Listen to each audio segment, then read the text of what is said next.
It's time to join the BBC's news teams where you are. Goodbye.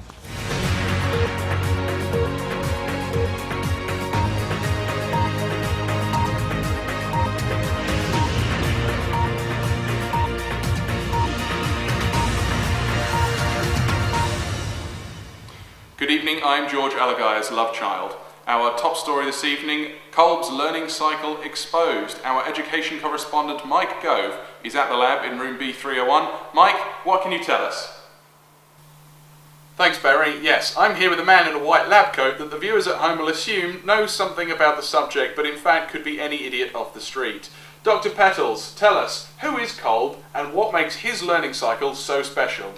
Well, I've been closely examining this theory for at least the last 4 minutes now, and found that in the early 80s, American educational theorist David Kolb proposed an experiential learning cycle where people don't just experience something, they think about what they've done, why it did or did not work, and then plan for next time. And why is the key word, is it not? Absolutely. It's not enough simply to have an experience and say it went badly. You have to think about why things went wrong, or indeed right. This way a learner can make appropriate adjustments and modify their behaviour, which is essentially what learning is about, achieving a permanent change in behaviour. For example, if you're learning to play the piano, you're likely to keep hitting bum notes until you've reprogrammed your brain to get it right. So is this cycle just a 3-stage cycle of plan, do, review? Well, yes and no.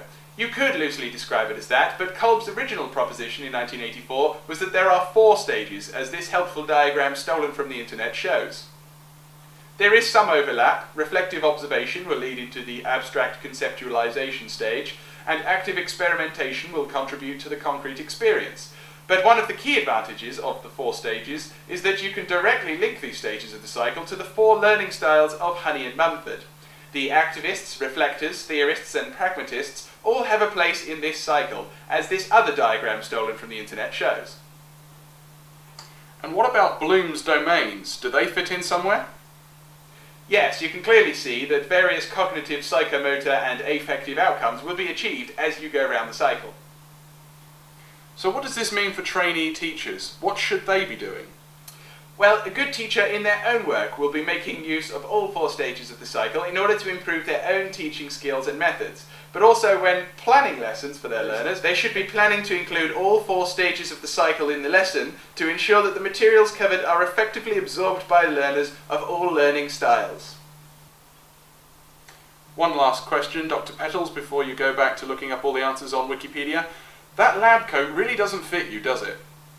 On reflection, I think you're right. I've been thinking about that, and I think I'll go now and experiment with larger lab coat sizes, and hopefully I'll have some concrete experience that proves that these learning theory jokes are getting a bit tiresome. Dr. Petals, thanks very much for your time. This is Mike Gove from room B301 reporting for PGCE News. Back to the studio.